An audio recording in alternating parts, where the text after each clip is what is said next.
اٹھتے بیٹھتے آتے جاتے استغفر اللہ ربی استغفر اللہ الذی لا الہ الا ہو الحی القیوم واتوب الیہ استغفر اللہ ربی من کل ذنب واتوب الیہ. یہ پڑھا کرو جتنے استغفار آپ کو یاد ہے، بہت زیادہ پڑھو، کم پڑھنے سے نہیں کام چلے گا. کیونکہ دنیا کی تمام تکلیفیں، رنج اور غم، صدمہ اور مصیبت، فتنہ اور پریشانی سورۃ انفال میں ہے، استغفار سے ختم ہو جائے گا. استغفار ہمیں کرنا چاہیے. پیرانی پیر شیخ عبد القادر جیلانی نے ایک موقع پر لکھا ہے کہ جن کو استغفار کا پتہ ہے اور پھر وہ پریشان ہوتا ہے، فرمایا بہت بڑا کذاب اور جھوٹا ہے. یہ تو خدا کا فیصلہ ہے کہ آپ استغفار کریں، میں پریشانیاں دور کروں. اب یہ کہ ہمیں محبت چاہیے، آرام چاہیے، عزت چاہیے، حلال دولت چاہیے، وقار چاہیے، حفاظت چاہیے، خدا تیری نصرت چاہیے، بندوں کے ہر شر فساد سے بچت چاہیے. اس کا ذکر اللہ نے سورۃ نوح میں کیا ہے 29ویں پارے میں کہ یہ بھی استغفار سے ہو. لے سارا کام استغفار سے ہوگا. علماء نے اس طرح ایک مثال دی کہ اگر فرید گنج شکر، ان کے شیخ قطب الدین بختیار کاکی، ان کے شیخ معین الدین چشتی اور ان کے شیخ عثمان ہارونی اور ان سے بھی بڑے شیخ عبد القادر جیلانی اور سید علی حجویری داتا گنج بخش اور حسن بصری اور علی مرتضی اور چاروں مقرب ملائک، ان سے بھی آپ وظیفہ مانگے. استغفار سے بڑھ کر کوئی وظیفہ نہیں دے. سب کا اتفاق استغفار پر ہوا. استغفر اللہ ربی من کل ذنب واتوب الیہ استغفر اللہ الذی لا الہ الا هو الحی القیوم واتوب الیہ. اب ایک آدمی استغفار کر رہا ہے اور وہ فائدہ محسوس نہیں کرتا تو قرآن تو سچا ہے، ہمارا ایمان ہے، اس میں کوئی کمی ہے نا. وہ عورت نے وہ چاند دیکھا ایسا چاند کی طرح، تو انگلی کے ساتھ کوئی چیز لگی تھی نامناسب، کہنے لگی چاند تو بہت اچھے لیکن بدبو آ رہی. تو بدبو تو آپ میں ہے، چاند میں تھوڑا ہی ہے.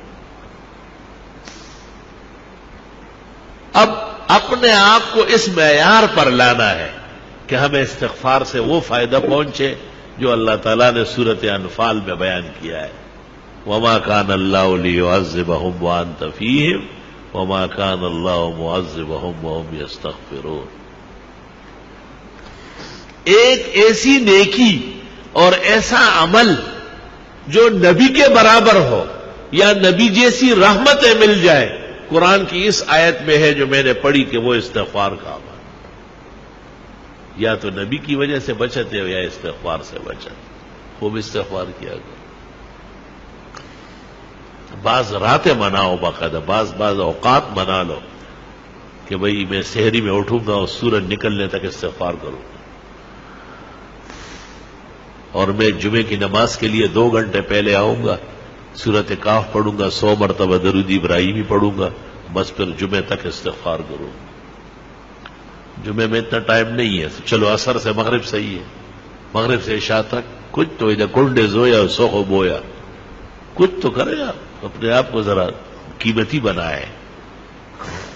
جتنی خوشیاں چاہیے، جتنے آرام اور راحت چاہیے، جتنی عزت چاہیے، اللہ تعالیٰ سورۃ نوح میں فرماتے ہیں فَقُلْتُ اسْتَغْفِرُوا رَبَّكُمْ، استغفار کرو وہ مل جائے گا، سب عطا ہو جائے گا. ہمیں بھی دعاؤں میں یاد رکھو، دینی مدرسوں کو بھی، طلباء کو بھی، اور یہ موجودہ پریشانیوں کو بھی، اور استغفار کی کثرت کرو. راتوں کو بستر پر جاتے وقت 33 دفعہ سبحان اللہ، 33 مرتبہ الحمدللہ، 34 مرتبہ اللہ اکبر پڑھا کرو. آج ہی بخاری شریف میں آ رہا تھا کہ حضرت فاطمہ آئی اور ام المومنین عائشہ کو کہا کہ حضرت غلام بانٹ رہے ہیں، مجھے بھی کوئی نوکرانی دے دے.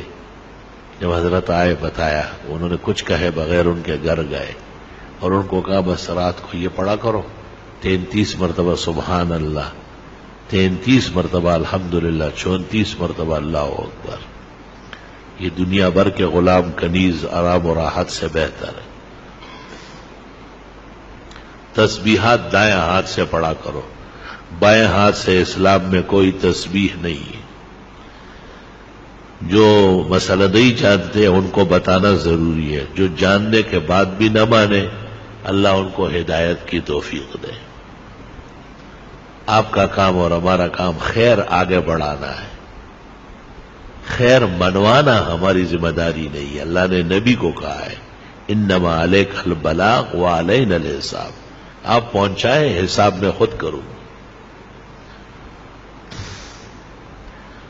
تسبیحات جس طرح نمازوں کے بعد ہے اس سے زیادہ ضروری رات کو سوتے وقت ہے.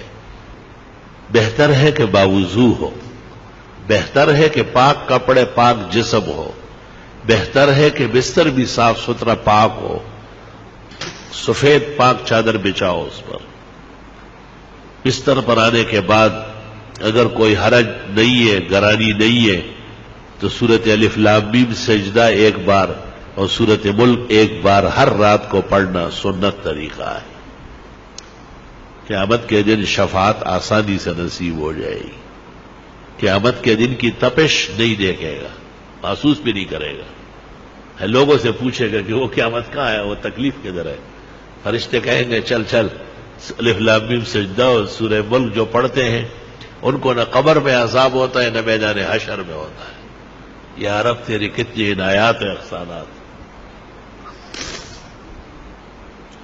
اورنگزیب عالمگیر نے جو قرآن شریف لکھا ہے تو الف لام میم سجدہ اس پر بھی لکھ دیا 21 پارے میں کہ رات کو سوتے وقت الف لام میم سجدہ اور ملک پڑھا کرو. پھر 29 پارے میں جب سورت ملک آئی پھر لکھنے لگا تو کاتبان جو بیٹھے تھے انہوں نے کہا حضرت یہ لکھ چکے ہیں وہاں. کہا آرام سے رہو، وہ الف لام میم سجدے پر لکھا، یہ سورت ملک پر لکھا. اور حدیث شریف لکھنے کے بعد لکھ فرمایا بس اورنگزیب کا یہی مقصد تھا کہ یہ لکھا ہوا قیامت تک رہ جائے، شاید کوئی عمل کر کے اور مجھے بھی قبر کے عذاب سے اور جہنم کے تپش سے اور قیامت کی پریشانی سے اللہ تعالیٰ نے نجات نصیب فرمائے. الحمدللہ رب العالمین. اللہم صلی وسلم علی النبی وعلی آلہ وصحبہ.